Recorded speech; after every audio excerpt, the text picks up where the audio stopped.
I like rivers, which is just as well, because in Ireland you're never too far from some kind of a stream or a river. But I'm not too keen on big rivers, like the Mississippi or the Amazon or the likes of those. I prefer the smaller rivers. Rivers that tumble down off the hills and they go along. And they seem to make their own music as they go.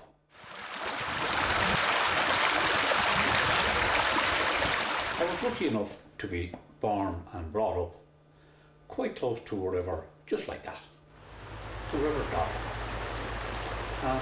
Over the years I've learned a thing or two about the river, and I'd like to pass it on to you. And then you can go out and investigate it yourself, and I hope you enjoy it as much as I did.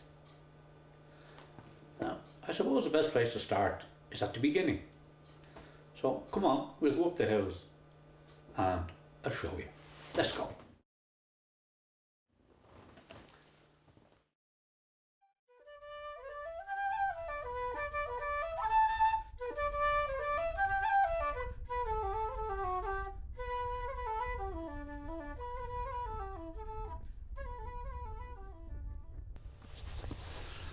It's the 2nd of December and I'm up on the military road high above Dublin City. It's a very fresh morning and I'm standing here on the border between County Dublin and County Wicklow. And in the distance here behind you can see Capure Mountain. It's the highest mountain in the Dublin mountain range, and as you can see there's plenty of snow up there. And I'd like you to come up there with me up to the top of that gully. You see that gully there going up? Well, my story really starts at the top of that gully, and I'd like you to come over there with me and I'll show you something. Come on.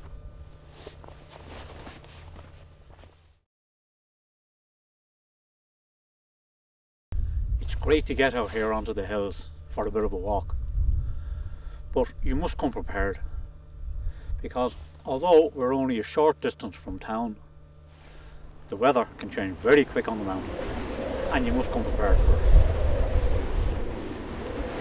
Minimum requirement you need is proper rain gear and good walking boots. Then woolly hat and glove, and a first aid kit.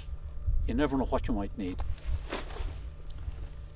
A head torch in case you get caught out after dark. And then a map and a compass, because you might think because you have a mobile phone that you're okay on the hills. You're not, because a lot of the time the mobile phone won't work up here. You won't be able to receive a signal or send a signal, so you want to be careful. And of course, Mars bar. And when you have those few things, it's time to go.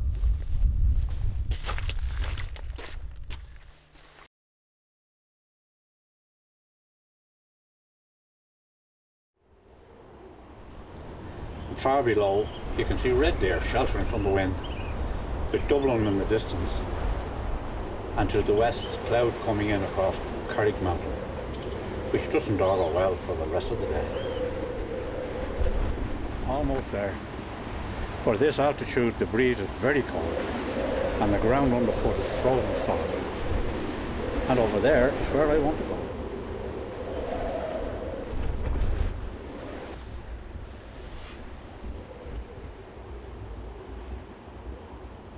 And this is what I wanted to show you. This is the infant River Dodder.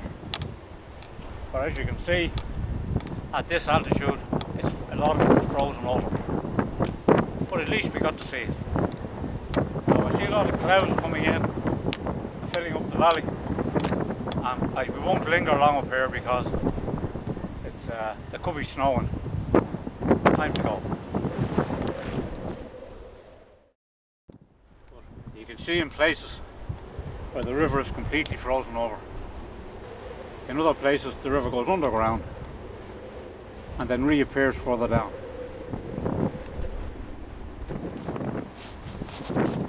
Down here the river just disappears underground again. I think the Dodder has more sense than I have.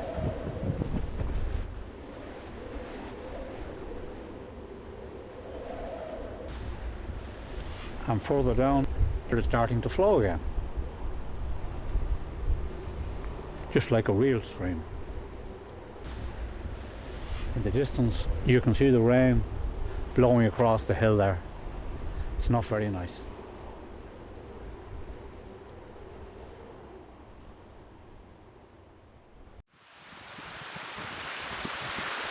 This is where the River Dodder meets up with Strom and Alice, or Alice Stream.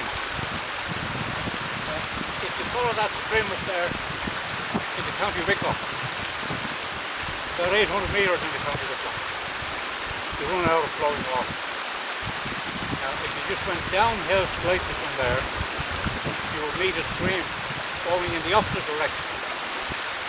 That's the river limit. So that's why this hill is so important. All the river water flowing this way is the River Dodder, and all the water flowing the other way south is the river limit. Very important.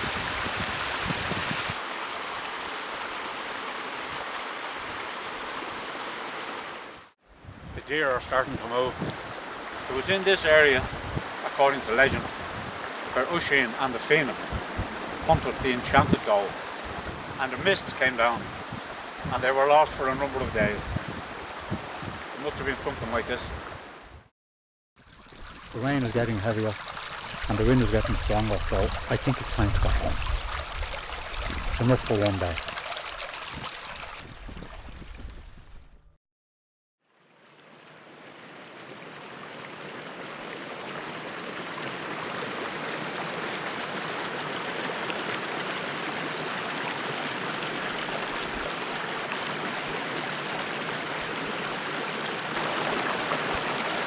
Today is a far better day than last time.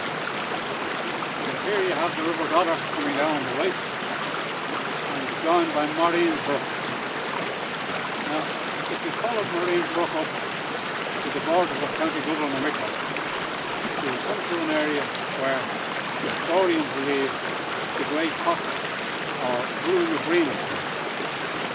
And from the Ruin of Greenock, a great highway ran through the forest to the hill of Carr.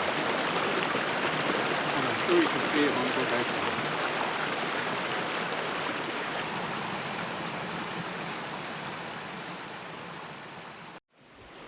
From here down to Castle Kelly, the Dodder runs through the steep side of Dodder Gorge. There was a series of lovely little waterfalls, dark pools, hidden places. Really a great place to play. Down with the dark pools in the river, where it's like a trout mode. But you still need to be careful, because excellent food happens.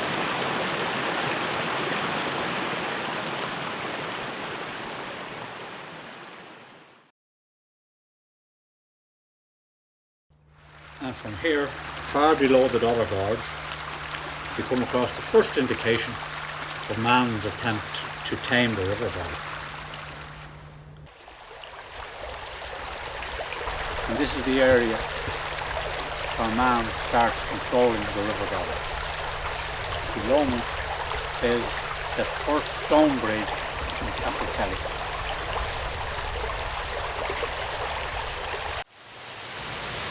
And just up the road is something I want to show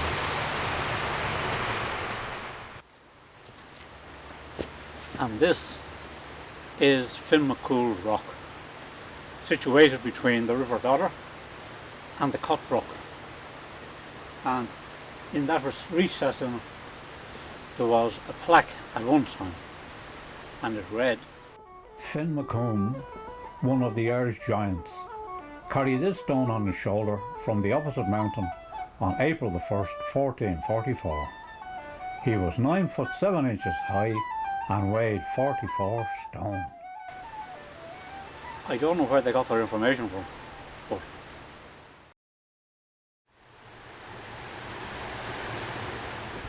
and not far below the first stone bridge the Dodder passes below another stone bridge, and is then joined by, first of all, the Cutbrook on the left, and then further down the Sladebrook. And the river then flows on down to what's called the New Bridge in Castlekelly.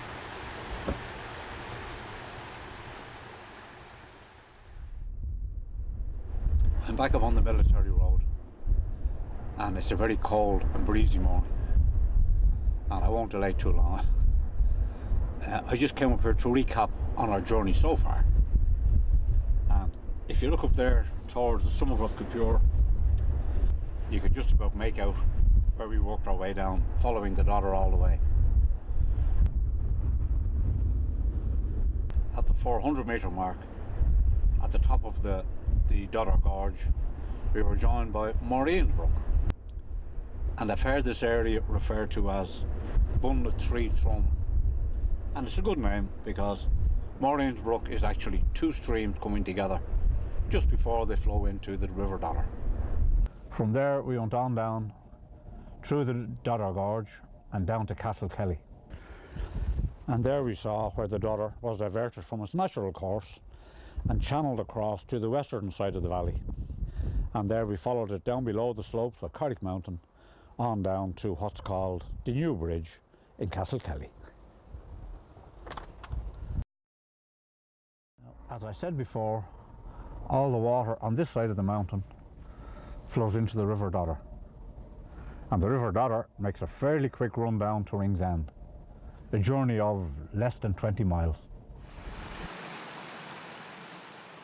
On the other hand, the Liffey, which flows down on the other side of the mountain, does a very big long sweep around through County Kildare before it reaches the city, and its journey takes about 80 miles, about 4 times the distance the Dodder flowed. And then the two rivers join once more down at Ringsend, and I think that's where we'll go to next, down to sea level, where the weather mightn't be so bad, and we can work our way upriver from there, and we'll see a thing or two.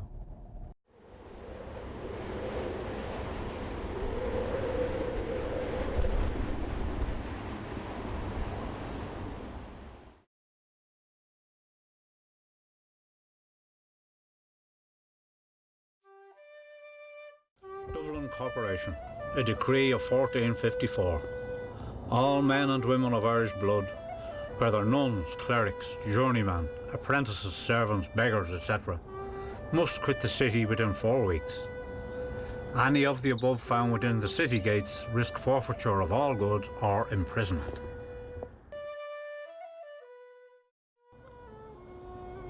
These people passed out of the city, and some of them headed south. They soon forded the River Dodder, and finding themselves unmolested, they settled at a place between the river and the sea. Where they settled is now called Irish Town.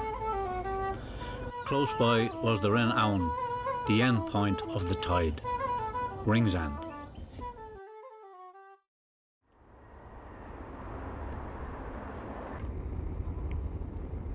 Here on the banks of the Liffey, with the O2 concert hall behind, and the Eastlink toll bridge below, I'm looking over at Ringsend, or the Rin.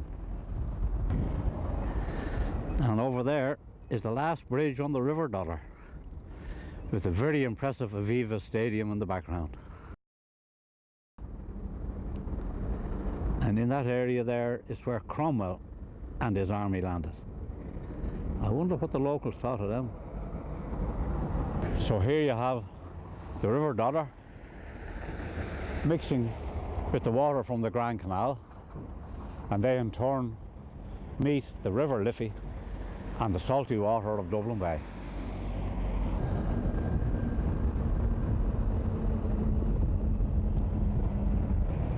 And while we're here, we'll just have to go over to the Grand Canal docks and have a look around. It's a great place to go.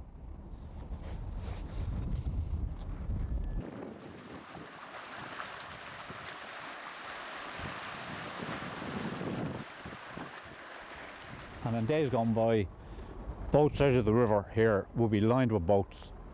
On this side, probably cargo boats supplying goods and trading goods with Dublin.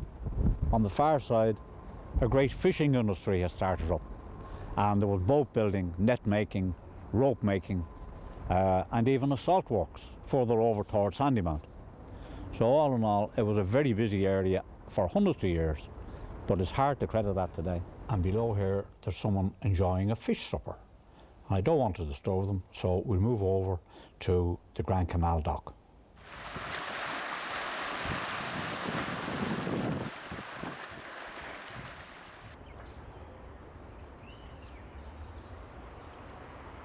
And on the other side of the Harbour Master's house are the 3 locks that permitted vessels to pass from the saltwater up into the canal lock. And this is the Camden lock, the biggest of the 3. And from here, the ships will come into the lock gates will be closed, the water level would rise, and then the ship would pass out through these gates and into the city dock. And there's plenty to be seen around the Grand Canal dock, but preferably on a bright, warm, sunny day.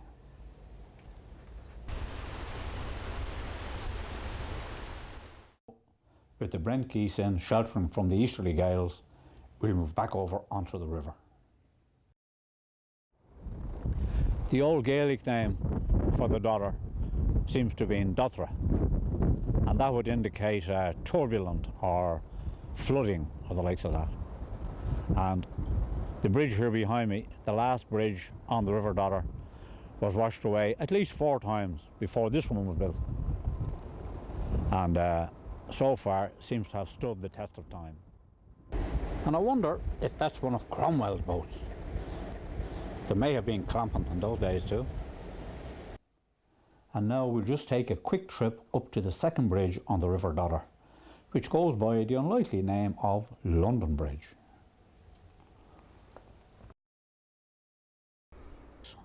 And this is London Bridge.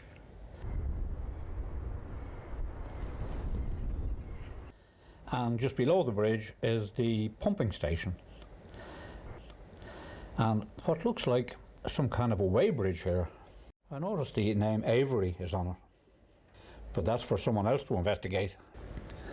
And above the bridge is the Aviva Stadium, or the bedpan as some people refer to it.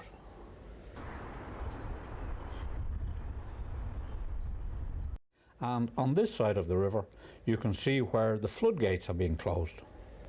I think there's a high tide expected. And wherever you do, don't bang the gates because you might wake up the locals. And not too far upriver is this fine bridge here built by Mr. Ball in 1791, right at the top of the tide. And he had his problems too with the flood. And now the River Dodder might be only a very short river, but there's over 30 different bridges on it, and they all have their own special character, and they're all worth looking at. Nicely curved bridges and some very flat bridges. Stone bridges, concrete bridges, curved footbridges and flat footbridges, old footbridges and new footbridges. And then there's the railway bridge, below which the pigeons seem to enjoy having a wash-up.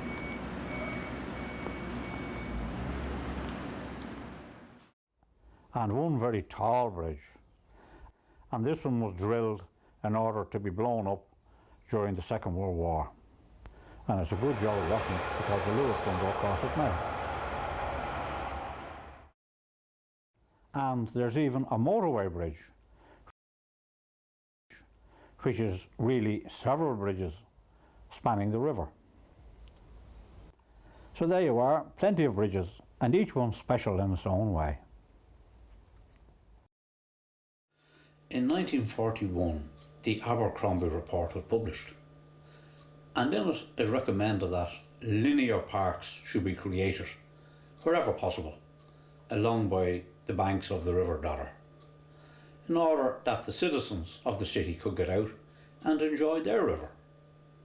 And now, a little over 70 years later, that has almost been realised, and you can walk now either on a public footpath or through parks or little walks very close to the river for practically the whole length of the river, and it's marvellous. If you do like to go out with your dog rambling, which most people do, just try and keep them under control, because there are many little creatures live along by the river. That's their home. And this little wood mouse here is nearly blind in the daylight, so he hasn't got a chance. And a young hedgehog like this is very slow on his feet. Of course, the squirrels are well able to look after themselves and will accept any feeding you have. And this well-fed badger who lived below our farm seems to have just given up the ghost. And there's always the unusual creatures like this stoat, which you don't often see around the river. Now, further up above Temple Oak, you can get rabbits. And wherever you get rabbits, you get a fox. And this early morning fox wasn't too keen on meeting anybody. Good morning. And then as you work your way up further, up towards the foot of the mountains, yeah, you never know what you're going to come across. Maybe even one of these, after having a little siesta. And you never know just what you're going to meet when you travel out country roads. And an angler, of course, might come across one of these in a quiet pool. But whatever you do, don't try and feed this lad. He's very grumpy. And on the Dodder, of course, there's no shortage of bird life. If you were to start down below the high tide mark at Ball's Bridge, all the usual suspects down there too. Some of them very cheeky. There's always waders to be seen. Pied wagtail. And you might even see a grey crow having a wash in the tide. And if you're lucky, you might even see this little egret as it shuffles its feet in the sand to frighten out any tasty little morsel that might be hiding there. And then, of course, there's no shortage of the smaller birds that you expect to see around the city gardens and parks. And this is the smallest of all our birds, the goldcrest, even smaller than the wren.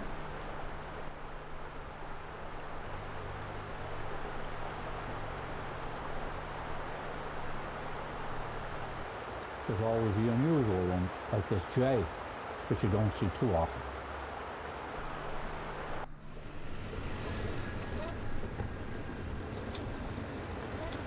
And now and then the geese come in to graze in the well-kept parks.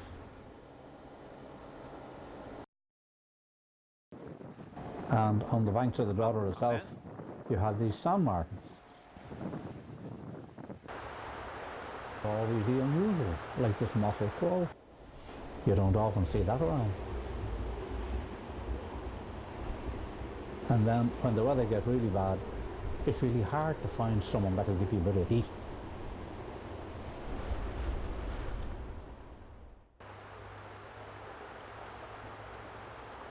And as you head upriver, you might come across one of these beautiful birds. Willing to brave it onto the mountain, there's always the hunting birds. And if you're really lucky, you'll come across a grouse. And you usually hear the distinctive call of the grouse, but you very rarely see it. And you can just about make out that one there in the heather.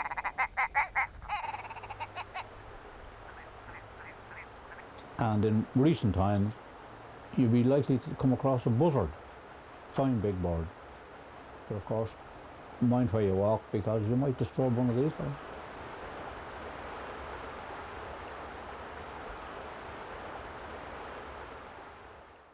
There's plenty of wildlife on the Dodder. And in the river itself, there's a variety of duck.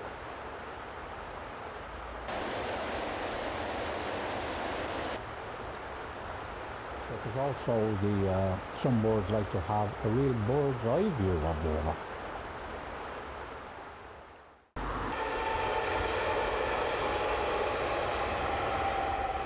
And then there are some who really like to just sit there and wait for the food to come to them, like this common at the top of the weir just below Rat Farming. There are a couple of small birds that I really do associate with the river, and the first one of those would be the dipper. It's a marvellous little bird to watch, as it seems to run along the bottom of the river itself and even become completely submerged as it hunts out its food. And the next would be the grey wagtail, as it walks along the banks of the river. And apparently the size of the river Dodder is just right for these wagtails. And then of course there's the heron, who's always on the prowl for food. Be it these minnow-sized fish, or perhaps even tasty frog spawn, but the heron will find it because it has excellent eyesight.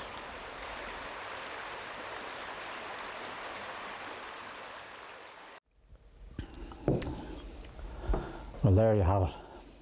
There's no shortage of bird life or animal life along the Dodder. But if you were into plants and flowers, you really have a heyday. Because from Ringsend, where there's plenty of different kinds of seaweed, up to the heights of Capure, there's plenty to see. You'd have a whole year's work there. Hundreds of plants.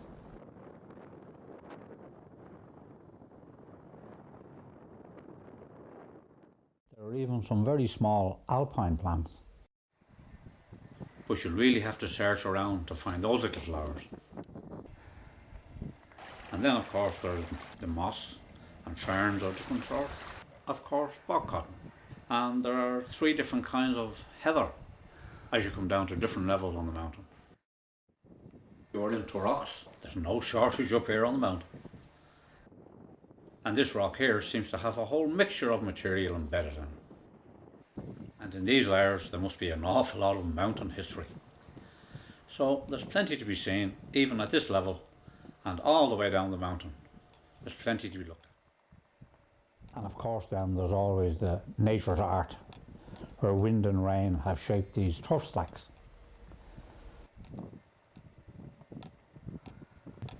And the views from the Mass, with Dublin away off to the north, and to the west as the evening comes on, really marvellous.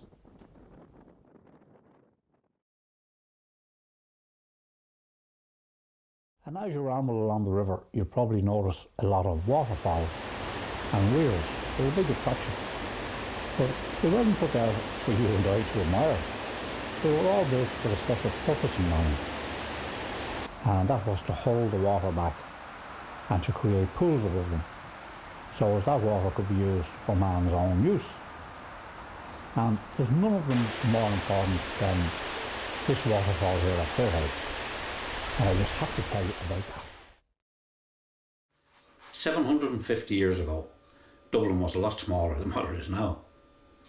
And the city was mostly located on the high ground above the junction of the River Liffey and the River Poddle. A good defensive position. And in the year 1230, the stone castle had been completed. Now, the stone castle was on the high ground just above a pool where the River Poddle met the tide. And there was a dark pool there known as the Dove Linn to the Gaelic people. And that's where Dublin was to later get its name. Over that period, Dublin was expanding and people were even living outside the walls, but mainly on the high ridge between the Poddle and the Liffey. And this ridge ran right back along what we now know as Thomas Street and even as far as James Street. So the city was thriving at that time. So the River Poddle, which supplied the drinking water, lovely drinking water, it just couldn't supply enough for the population. So a jury of 12 just and honourable men was called, and they were given the task of searching out an alternative source of drinking water for the citizens of Dublin. After some time, this jury came to the conclusion that the best thing to do was tap into the River Dodder and increase the flow of the River Poddle with Dodder water. And the best place to tap into the River Dodder was at Fearhouse, where a weir already existed. And this was in the property of the Priory of St. Thomas. Now, from Fearhouse down to the Kimmage area, there was a nice gentle slope on the land, ideal for cutting a channel. And that's what eventually happened. Somewhere between 1240 and 1250, work started on the weir at Fearhouse. First of all, the weir was raised in order to create a bigger and longer pool above the weir. And over on the Balrottery side, a channel was dug, starting just there where those bushes and reeds are. Now, if you went over there now, you can still see where the channel was, although it's now filled with muck and bushes, but it wouldn't take an awful lot to dig it out. It didn't take very long for this water channel to come into operation, and it was known as the City Watercourse. And in order to control the flow of water on it, 2 double sluice gates were built. This one here was built to control the flow of water in the channel itself, and in times of necessity, this other one could be opened in order to divert the water back down into the Dodder below Fearhouse Weir. And these sluice gates were operated by turning these brass nuts on top, which raised or lowered the sluice gates, which increased or decreased the flow of water. The channel extended from there on down by Spawell, and then it swung around to meet the River Poddle in the area that we know now as Whitehall and Wainsford. And from here, the waters flowed on down by Kimmage Road West, under the Sundrive Road, as we now know it, and into the Tongue Field. There today, you see why it was called the Tongue Field. There's the river coming in under Sundrive Road, and it immediately meets what's now known as the Stone Boat. And on the Stone Boat, there's a plaque which reads, "Built 1245 AD, restored by Tiernan Builders in 1990. Thank you, Tiernan Builders." The purpose of this stone boat, or the tongue as it was called, was to split the flow of the river, with the right hand stream going on down, as it always did, down by Harold's Cross, down by Patrick's Church, and eventually ending up in the Dublin, just below Dublin Castle. The other portion to the left went down by Dolphin's Barn, flowed along by what we used to call as kids the back of the pipes, and it went on down to James Street, in the area that's now known as Basin Street and Basin Lane. Now, the water flowed from James Street along Thomas Street and into the walled city. And if you lived along Thomas Street and that, I've seen it reported that you could get permission to tap into this water supply using a lead pipe, and you could run the lead pipe to your own private house. But the one condition was that your lead pipe could be no bigger diameter than a goose's quill, which is not very big. This arrangement seemed to work out very well for several hundred years, but the city was expanding all the time, and eventually the River Liffey had to be tapped, and later on then water was used from both the Royal and the Grand Canal. But the Dodder continued to be of great importance to the commercial life of the city, because between the River Dodder and the city watercourse there was something in the region of 30 mills, dye works, factories of all sorts, depending on the water from these rivers. But the River Dodder always had one nasty habit, and that was flooding. All it took was a heavy fall of rain in the mountain region, and further down the Dodder Valley you would get a serious flood. And when these floods came, which they did on a regular basis, a lot of damage was done to private property and business grounds. Now, even at the present time, you can see after a moderate fall of rain just how much the river can flood and how powerful it can become. And further down the river you can see where our friend here is even having a problem.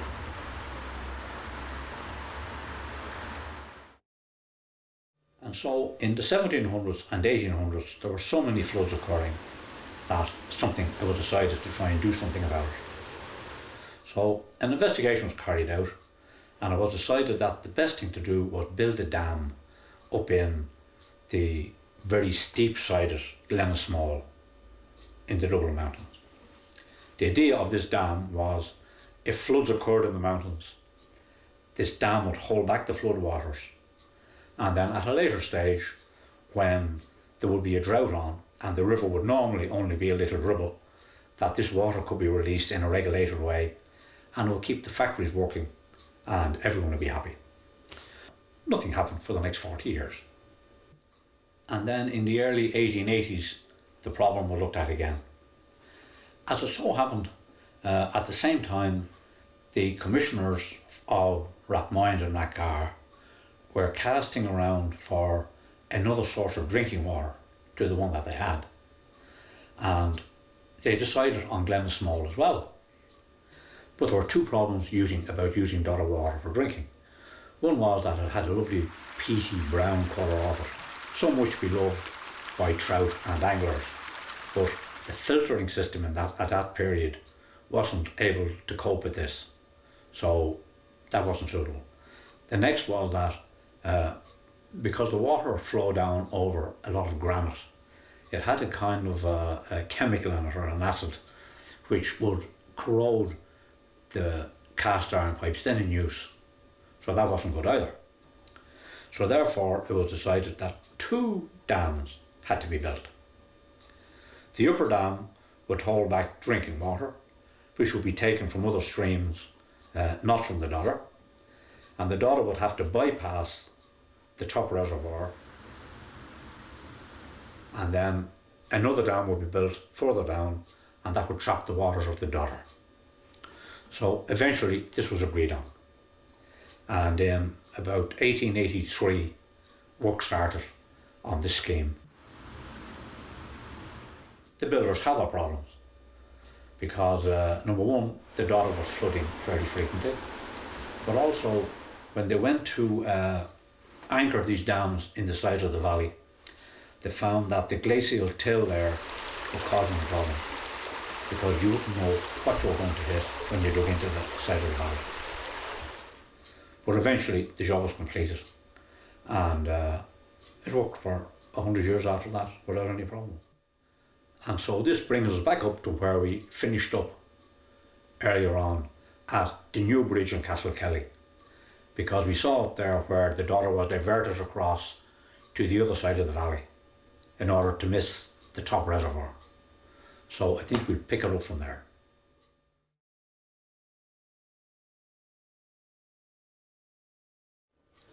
From here on, you'll notice that at times the screen size goes smaller. That's because I'm using old footage. Some of it is perhaps 10 years old or more. So when it happens, you'll know what it is.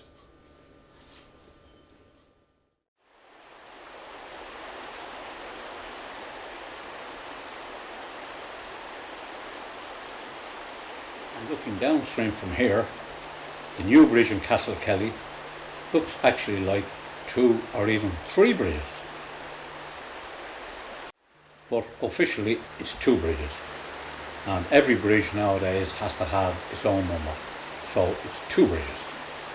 And the new bridge gets its name from the mighty flood of 1905, and according to the plaque here, the old bridge was destroyed, and in 1906 a new bridge was built and enlarged. Under normal conditions, the River Dodder just flows below the bridge and on down parallel to the upper lake. But in times of serious flooding, the Dodder can overflow down this apron, go below the lower bridge and go on down into the upper reservoir. And it's a grand walk from this bridge on down towards the upper dam, with the River Dodder on the left hand side and the drinking reservoir on the right. Now the streams on the eastern side of the reservoir just flow in normally, but on the left hand side any streams coming off the hill have to go below the Dodder and then into the lake. And probably the most remarkable of these streams was the one that flowed across the face of the mountain from Ballinascorney. And you can see it here in a concrete channel as it heads towards the upper reservoir. And it entered the reservoir just above the overflow.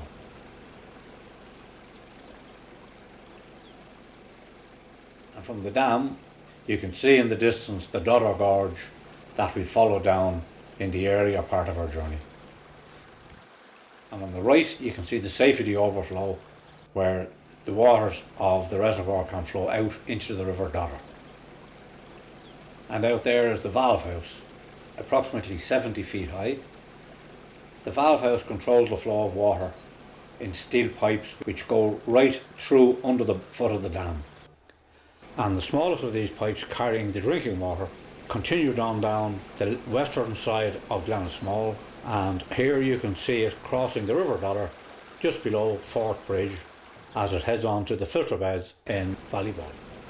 And the Dodder itself flows under two bridges and then takes a sharp right hand turn and drops down through a series of drops and flats down to the lower valley. And you can see here the way it used to be. There were about 20 small openings here in order to cut down the force of the river as it took a sharp right hand turn. This arrangement was well able to take the flow of water, but after Hurricane Charlie these slipways had to be increased in size in order to take the volume of water that might come in the future. And further down the valley was the second dam, and this dam stopped the full flow of the River Dodder. Below this dam a number of pipes came out, the important one being the one that flowed to the all-important Miller's Gauge. Now this was a very important item in this whole scheme of things. The Millers had priority on all water flowing down the valley, and by using this gauge in times of low water, the Millers could be ensured that they were getting enough water to keep their businesses going. And from here the Dodder could flow down a gentle concrete slope and regain its old riverbed in the bottom of Glenismall. On the 25th of August 1905, the flood occurred that washed away the bridge in Castlekelly. And on the 25th of August 1986, Hurricane Charlie came to visit us, and some serious damage was caused. And the rainfall was nearly double that of any previous flood. So after Hurricane Charlie, it was decided that, just in case there were even heavier rainfalls in the future, that the overflows from both of the reservoirs had to be increased in length. And also the spillways on both reservoirs had to be increased in size in order to take a volume of water that would never have been imagined in the past. So the arrangements were made, the signs went up, and it wasn't long till work started. And one day a friend of mine phoned me to tell me that work had started down below the bottom dam, and if I wanted to see the Miller's Gauge, to come on down. And for the first time I was able to see the Miller's Gauge from the top of the dam, and this was a good sign to start off with. And you can see the heavy machinery over there as the work is just getting underway.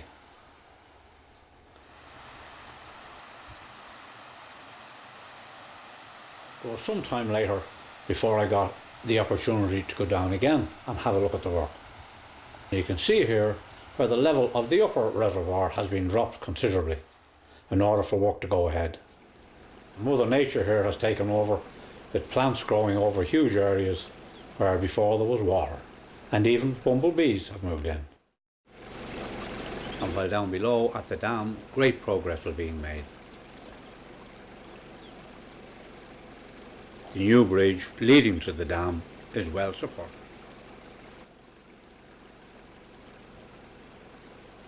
The spillway looks as if it's almost ready to go.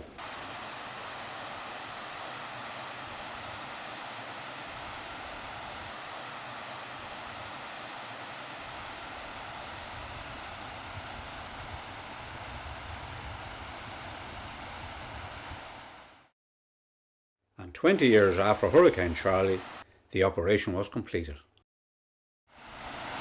Water is at last flowing. The overflow is still dry and the spillway is only barely covered by the Dodder water. And from here you can see the many falls and flats of the spillway as it makes its way down to the valley floor.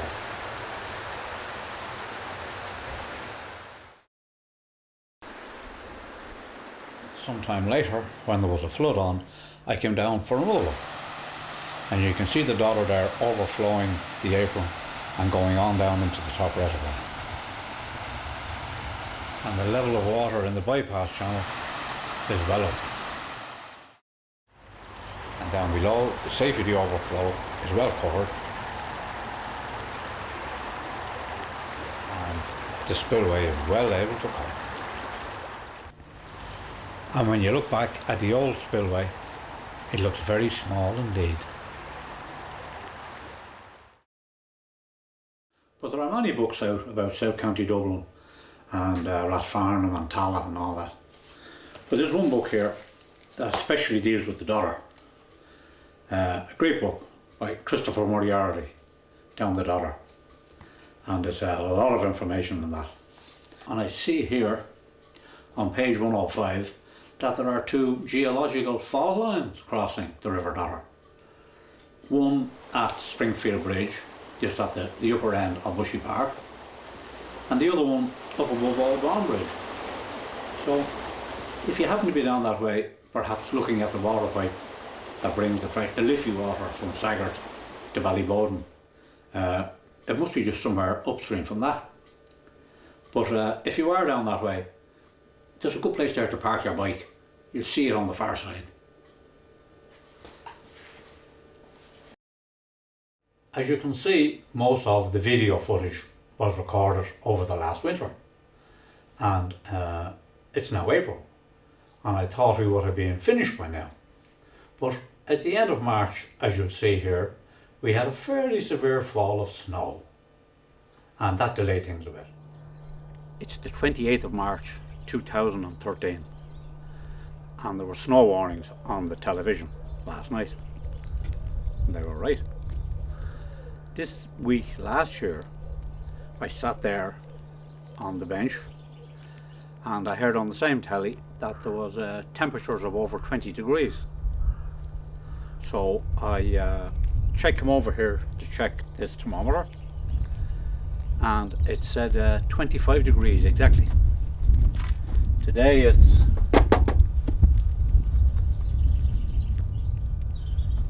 exactly 0. 25 degrees less. Mind you, that was nearly the end of our summer last year. It wasn't a very good summer. And the Glenasmole area and the Dublin Mountains, they got a fairly severe fall of snow, which made life difficult for both wildlife and for farm animals. But there's always the bright side to look at. And after a few days, I got the opportunity to go up onto the Featherbed Mountain, and I had a marvellous view of the shadows of the clouds passing across the face of the pure mountain. Really well worth going up there to see that.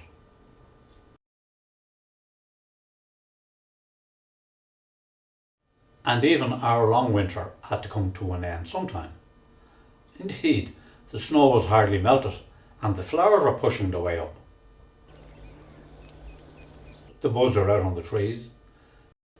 The whole place is getting warmed up, and I think it's about time to tell you a little bit about the angling on the River Dodder.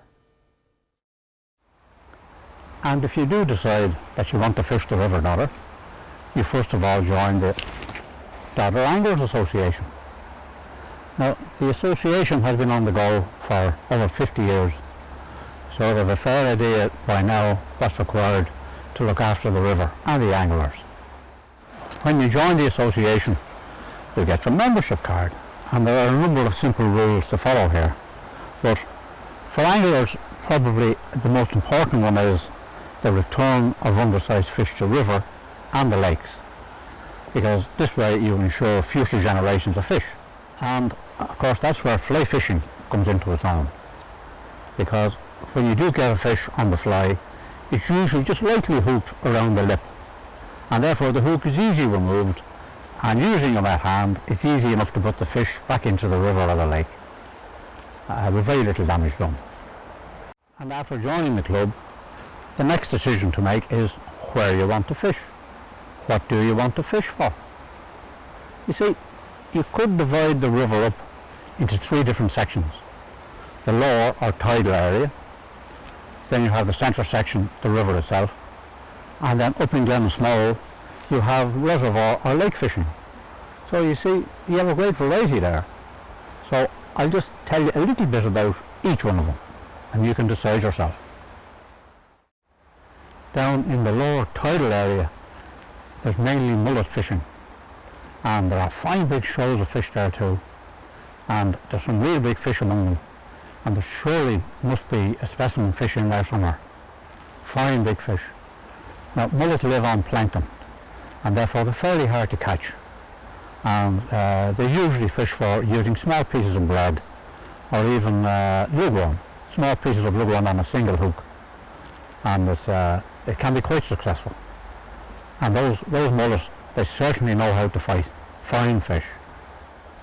In this area you'll also come across sea trout, and if you do happen to catch one of these lovely little silvery fish, consider letting it go, because they are getting scarcer. And indeed the occasional salmon comes to visit the Dodder, but I'm afraid that any salmon comes up the Dodder doesn't go very far, because both the salmon and the sea trout find it just too difficult to get over the weirs and the waterfalls as they are at the moment. But hopefully in the future that situation will change, and fish will be able to pass on up the river and perhaps even find spawning areas. Now, the centre section of the river, or the main river itself, is mainly trout fishing. But there are also eels to be caught, lampreys, and even for a very young angler out with a net and a jam jar, there's always minnow-sized fish there, and there's plenty of them. So a very enjoyable hour or two can be had on the river. Now, the association also stocks the river from time to time, and so everyone has a good chance of getting a fish. But most anglers return the wild fish to the river in order to keep up stocks. Above in Glen Small, where the reservoirs are, it's fly fishing only, and there's a few more regulations there. And the lower lake is mainly stockfish. Now, there are wild fish in there too, but some of those stockfish are really lively, and if you get one, you'll know all about it. The upper reservoir is a real wild trout fishery, and there are plenty of small fish there to keep you happy. But if you do get these little fish, just make sure to return it using a wet hand. Return it as quickly as possible into the lake, and it should be none the worse of the wear.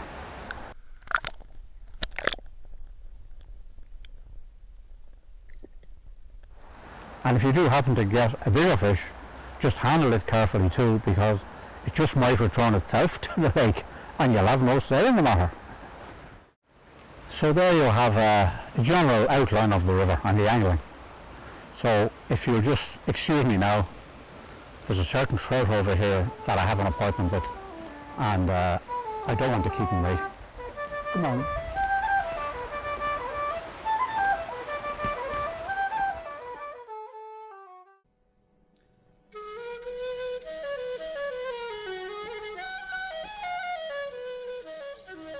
It's the end of October 2013, and as you can see, the weather's pretty good. It's quite warm, and I have to report, for the record, that the summer of 2013 was one of the best summers that I ever remember.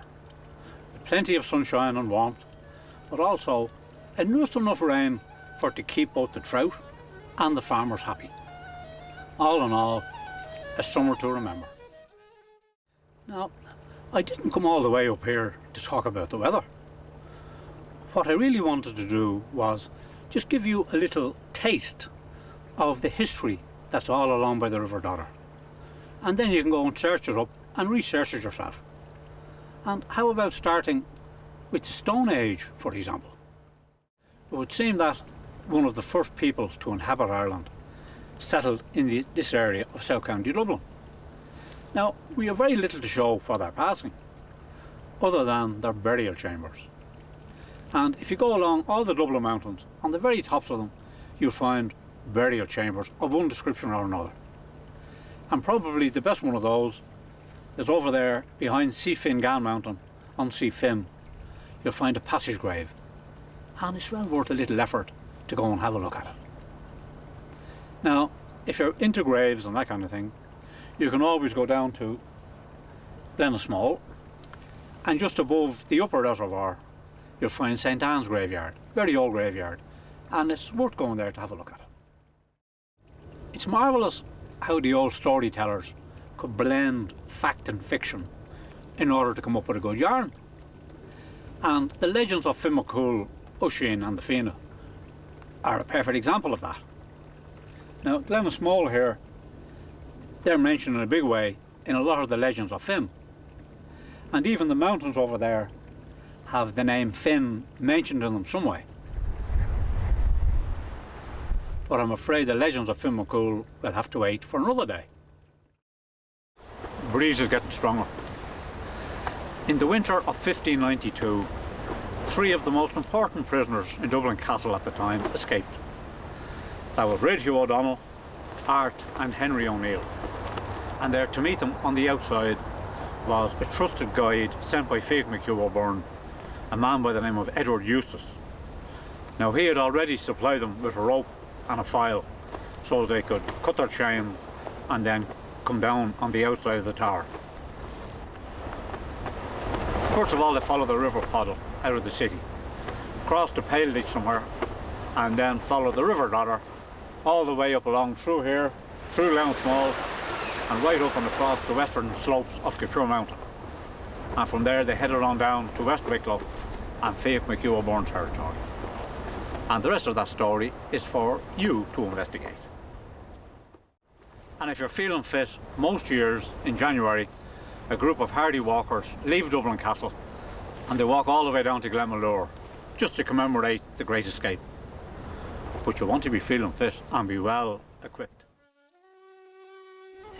In the early summer of 1798, the United Irishmen were on the march, and women as well. And although most of the fighting was in County Wexford and Antrim, Dublin rose also. Now, most of the leadership had been wiped out in Dublin before the rebellion ever got going. But there were still a number of battles were fought around the city, and then the men retreated to the hills and they joined up with the North Wicklow men. And they set up camp just over there in County Wicklow, overlooking County Kildare with the mountains at the back. A good place for a camp.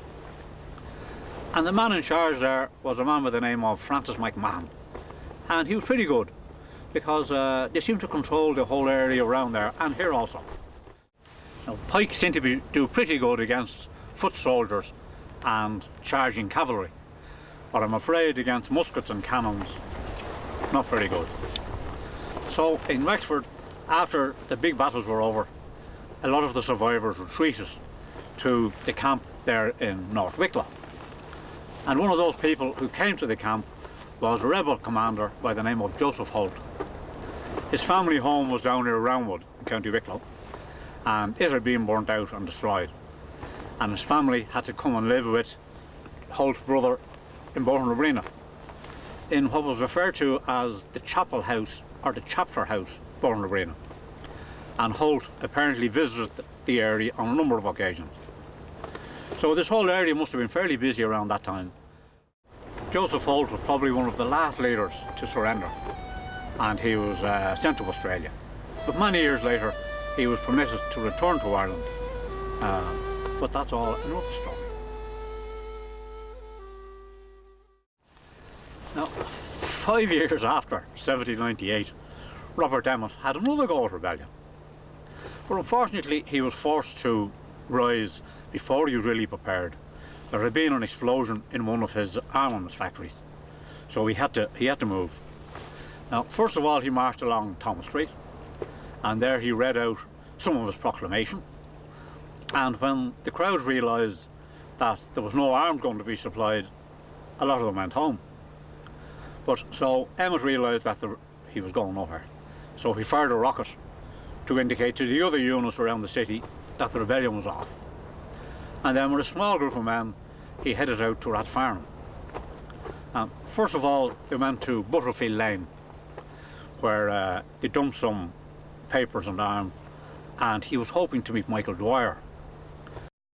When they were in Butterfield Lane, they got word that they were in harm's way, so they promptly left and followed the River Dodder on up to this area, and they went up to Ballinascorney.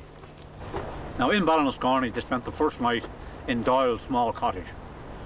The next morning, they headed over to Dillon Lodge, which Rose Bagnall was leasing from the Dillon estate. While they were there, they got word that they had been informed upon.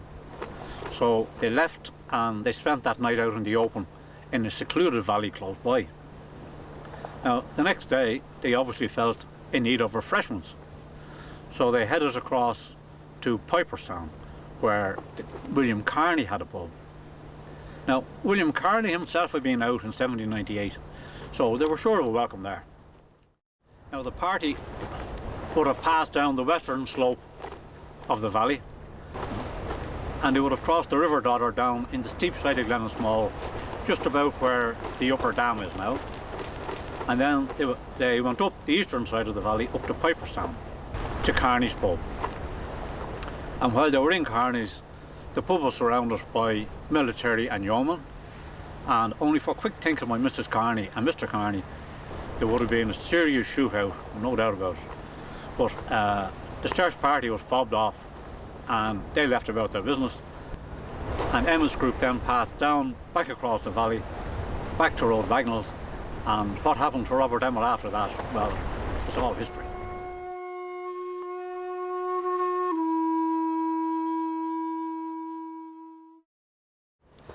About 13 years after Robert Emmet's visits to the Carneys, a terrible tragedy befell the family when William, his brother Joseph, and their 80-year-old father, Peter, were charged with conspiracy to murder under the then recently introduced conspiracy laws.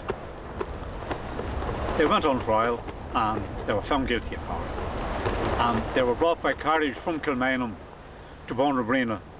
And at Bonabrina, between Windy Corner and the River Dodder, where a little track went down to a ford across the river, the three men were hanged in a most brutal fashion. And poor unfortunate Mrs. Carney and her young teenage children were forced at bayonet point to go down to Windy Corner and witness this execution. It must have been a terrible experience. And it would seem that the Carneys were executed for a crime that they never committed, as later the man they were supposed to have conspired against showed up in a local pub. And now, on a lighter note, as you go down the River Dodder from there, every bridge, every waterfall and every building has its own story to tell, and it's all there for you to investigate.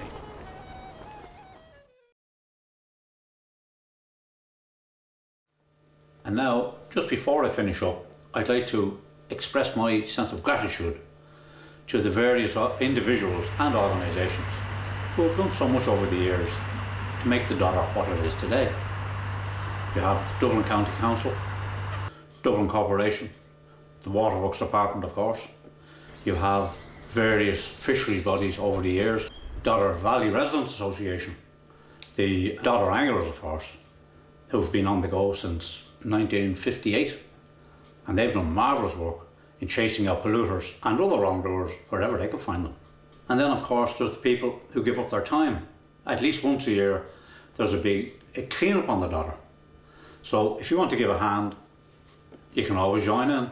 Everybody likes to give a hand. And long may all these organisations continue to flourish and keep up the good work. And of course, I mustn't leave out the Skerries Windmill Park, because the workers there were very helpful to me, and I went to video the water wheel in operation. And the park was well worth a visit. And no doubt I have left someone out along the way, or I have made mistakes. But so get out there yourself, investigate, and I won't be offended if you have to correct me. And as you ramble out, be it across the hills taking in the scenery, or perhaps even collecting a few little rocks and stones, rambling around the reservoir, or maybe even just take it easy on a shady seat and listen to the river. It's all there. And if you do have a camera, bring it with you, because be it winter or summer, there's always the unexpected when you go out. On the hill, it could be a hunting bird or a raven, or perhaps a foraging fox near Tala, a young temple oak rabbit, a bushy park squirrel, and if you're really lucky, you just might spot the Rat Farnham otter as he searches out his early morning breakfast. Or even a heron, like this one near London Bridge, as he enjoys a nice, fresh, really tasty rat. And in the tide, of course, there's always the chance of a hungry seal. And don't forget the rhino near Milltown. And if you do decide to divert and follow the River Poddle, you'll eventually end up at the Dove Linn. Now, I'm afraid the Dove Linn is not there anymore. It was filled in a long time ago. But you can still see the outline of the Dove Linn in this grand public park. Well worth a visit. And over at the castle itself, you can see the problems that Red Hugh and Art O'Neill had when they tried to drop from this tower. When you go on a tour of the castle, you'll go down to the Undercroft, and there you can see where the Poddle water still comes in, and one time small boats came in here in order to bring in supplies. And further down, just below Capel Street Bridge, you can see where a now much depleted River Poddle enters the Liffey.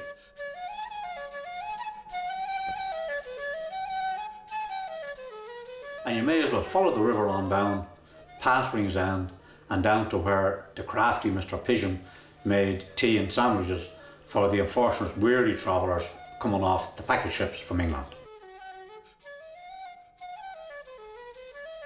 And if you're feeling in need of a breath of fresh air, ramble out along the Bull Wall out to the Poolbeg Lighthouse. And when you get there, you really can say that you have been from the mountains to the sea.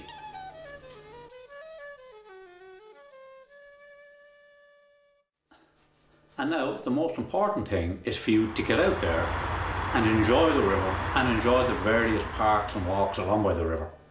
Because remember, it really is your river.